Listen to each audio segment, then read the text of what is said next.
नमस्कार. आपण आंबा या विषयावर अत्यंत सोपा आणि महत्त्वपूर्ण 10 ओळीचा मराठी निबंध पाहणार आहोत. चला तर मग पाहूया. आंबा. आंबा हे भारताचे राष्ट्रीय फळ आहे. आंबा हा फळांचा राजा आहे. आंबा हे उन्हाळा ऋतूमध्ये येणारे स्वादिष्ट आणि मधुर फळ आहे. कच्च्या आंब्याला कैरी असे म्हणतात.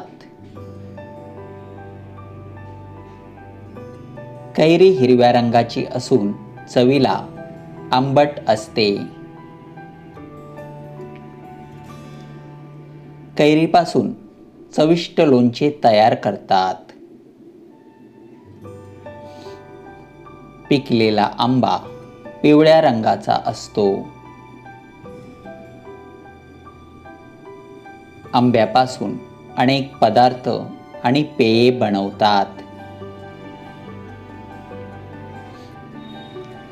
अनेक शुभ कार्यात आंब्याच्या पानाचे तोरण बांधतात. आंबा हे फळ अत्यंत उपयुक्त आणि लोकप्रिय फळ आहे.